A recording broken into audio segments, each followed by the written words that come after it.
Hey race fans, Salami here with Salami. We're back to share with you some more slot car stuff. Now if you're a regular viewer of the channel, you know that normally sitting next to me is Slater. Well, he wasn't available for the shoot, so I cloned myself. That way I would have help with this video today. So I want to hand it over to you, Salami. Thanks, Salami. It's great to be here. I mean, it's really great to be here. Today, boys and girls, we're going to talk all about the Carrera digital pit stop. Assembly, features, operation, configurations, function, and including an option that most people probably don't know about. Thanks. And even though we're talking about just one topic here, there's a lot of information, so try to keep up. Also, we have a giveaway in this video, so be sure to stick around to get details on that. Is that my shirt?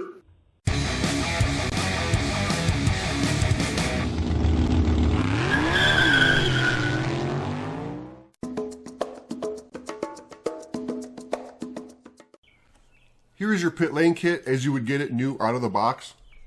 This is the pit entry. It's got a gate on it just like a lane change would. And this is the pit exit. That's exit with an X, not exit with a G. You don't hear people talking about how much they can't stand their ex-wife, do you? You've got two single lane straights and those go alongside the pit entry and pit exit. There's a standard 2-lane straight, and it looks a little bit different than what you're used to maybe. It's just a standard straight without the markings on it. It's not a special piece for the pit with electronics in it or anything like that. So technically you could use that piece anywhere on the track that you want, not just in the pit assembly. And lastly, we have the advanced pit lane adapter. And after this point, I'll probably just refer to it as the adapter or the PLA. Now, if you got an older pit, maybe you bought a track from eBay or something like that, it might not come with this piece. It's an older pit setup, but don't worry, there's options. I'm just assembling this thing here, and you can connect these laterally, like the single lane straights will connect to the pit entry and pit exit before you connect these end to end. And we don't always use all of these connectors to connect everything where you can, just because at some point you're really overbuilding it. And one of the places that we never use connectors to connect a piece of track to its adjacent piece is between the pit road and the main racetrack. And that's because we take a piece of poster board and we'll slide it in between those two lanes to make essentially a pit wall. And it's a lot easier to be able to get in there when those two pieces of track aren't held tightly together.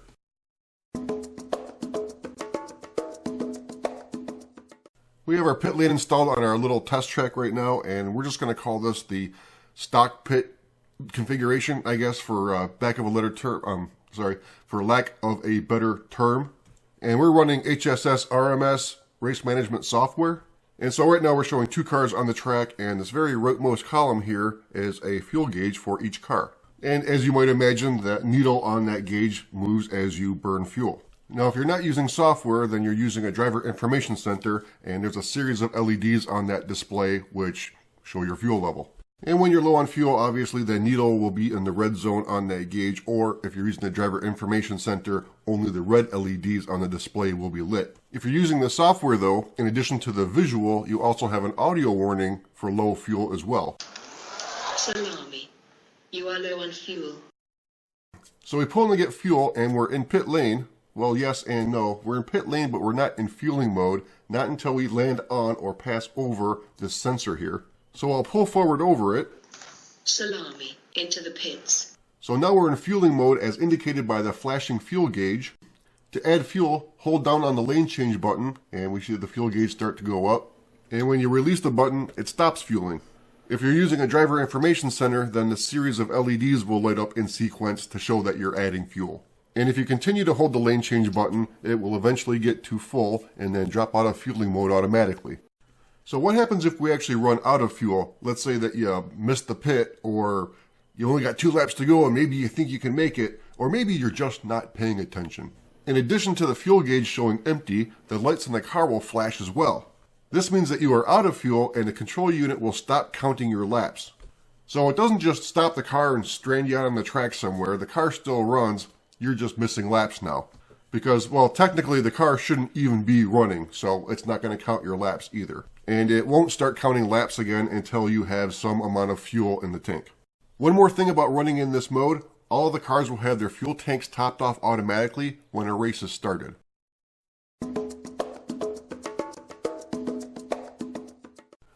Here's an option that most probably don't know about when it comes to the pit lane, and that is remove the advanced pit lane adapter and simply replace it with a standard piece of track.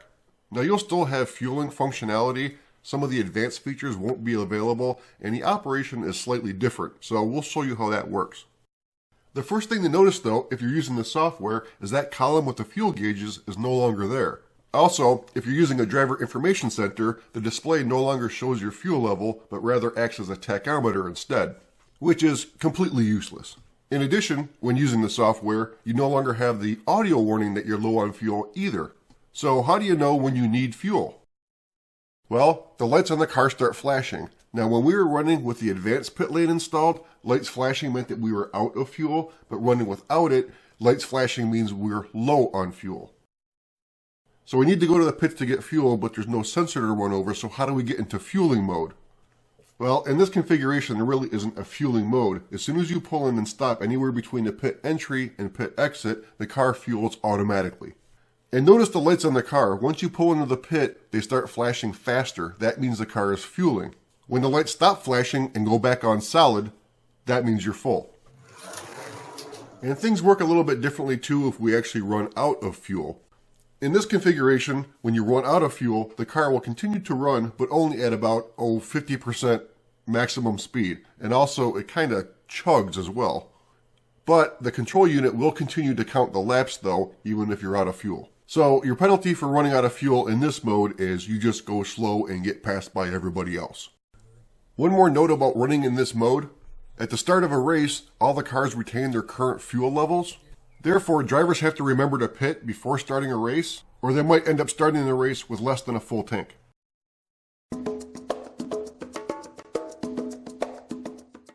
Here are some of the pros and cons of the two pit stop setups.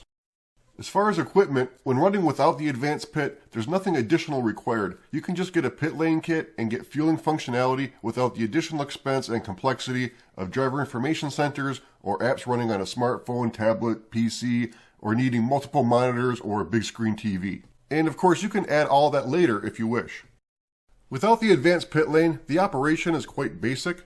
Running with the advanced pit is a more immersive experience, however, with the ability to see your fuel levels and a little bit more involved fueling sequence as well. Also, some features such as being able to assess in-race penalties, such as a drive-through pit penalty, and random weather events, for example, where all drivers are required to pit for a virtual tire change, all require the use of the advanced pit setup. Now, in our club, we don't run with the advanced pit, and there's a couple reasons for that. Because the lights on the car provide all the fueling information, they don't have to look up at a screen to check their fuel level, because that just amounts to distracted driving.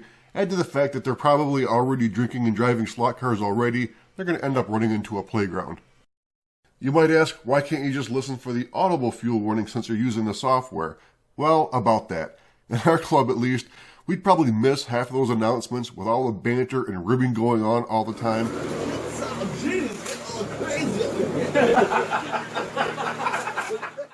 Not to mention, when we have 5 or 6 drivers at a time, there's going to be announcements constantly. I mean, that chick will never shut up.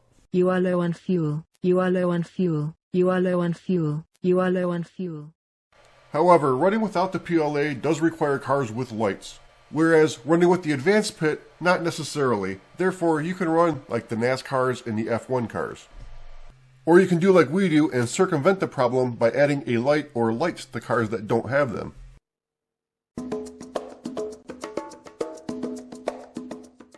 You can set up your CU, which is also your lap counter, across from the pits as shown here. If you're using a PLA, this sensor not only lets the CU know that a car has entered the pits, but also acts as a lap counter as well. Therefore, when you pull into the pits and go around the lap counter on the CU, your lap still gets counted. Notice the sensors here on the CU line up exactly with the fueling sensor on the PLA. Now, if you've built a long pit, be sure to put your PLA directly across from the CU. Don't put it ahead or behind it. Otherwise, that's going to screw up where it actually counts your lap. If you're not using the PLA, every time you go through the pit, that lap won't be counted, which may not be a big deal. If you're running a race, everybody will probably need to pit the same number of times, thus everybody will lose the same number of laps, and it all comes out in the wash. That works too. However, whenever we design a track, we always have the start-finish line somewhere other than across from pit lane, so that's never a factor for us. Depending on your setup, you may need to program your PLA or PLAs to count or not count laps. That's something I'll show how to do at the end of the video.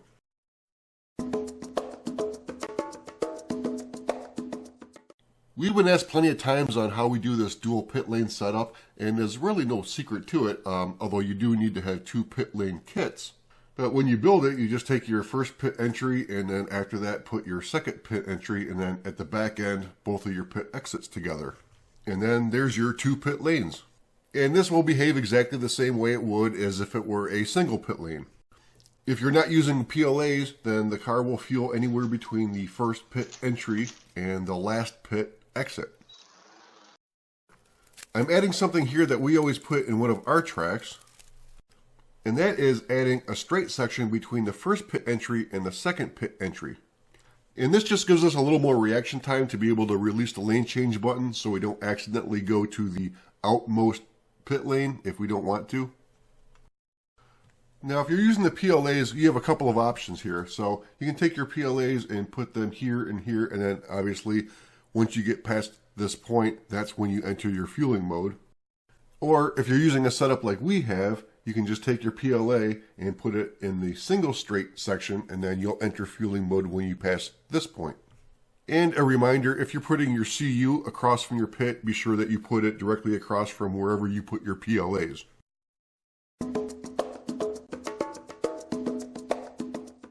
Here's a couple of things we mentioned in a previous video on track design, but worth repeating here because they do relate to the pit stop. All our tracks include a single left to right lane change right before the pit entrance. This way, when approaching the pit entrance, you can just hold the lane change button down to guarantee you'll end up in the pit side lane and then ultimately into the pit. If this were a double lane change and you approach the pit already in the right lane, half the time you'll have a brain fart and switch away from the pit and miss it completely. Guaranteed that will happen. Also, we always use the MAS, or moron avoidance system. This is a left to right lane change before the pit exit to allow drivers to switch away from the pit exit lane to avoid the morons who blow the yield sign at the end of pit road.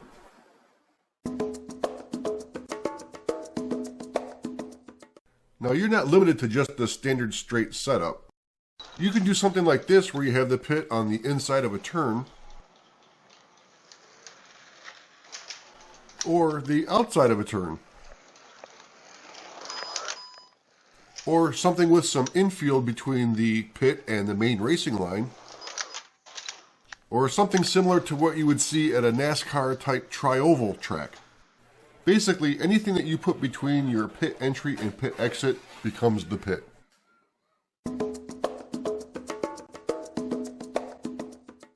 If you have the pit lane adapter, it probably came programmed default to count laps. And if you've got your control unit set across from your pits, that's probably the way you want it.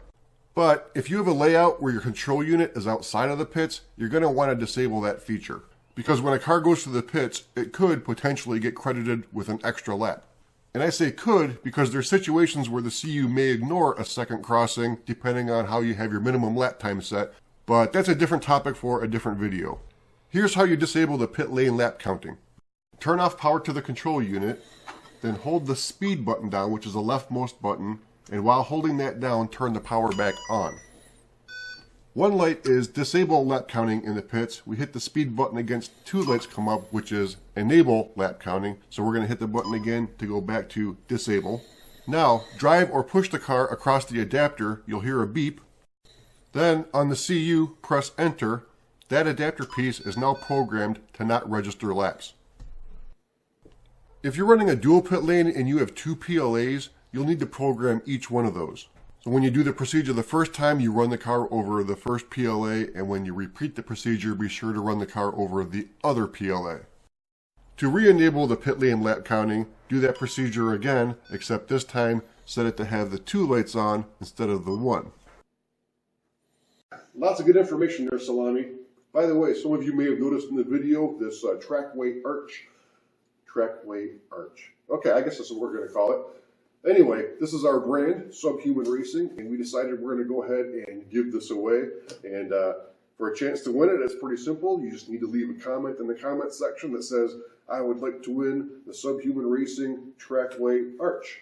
More information on the giveaway is in the description, and I think we're going to run this for what, a month maybe, or 100 entries, whatever comes first. It'll probably end up being the month thing. But when the time comes to pick a winner, I'm just going to go ahead and use a random number generator, take a random comment, contact the lucky winner, and get your information, and then I'll put it in the mail for you. I'm going to be the one running the giveaway. You're not going to be around by then. What do you mean? Well, this whole thing, this was just a one-day gig. I mean, the fact is that you're a clone, and that means you're inherently evil. As a matter of fact, some might even say an abomination. Therefore, you must be destroyed. Wait, what? I'm really sorry, buddy. I'm really sorry.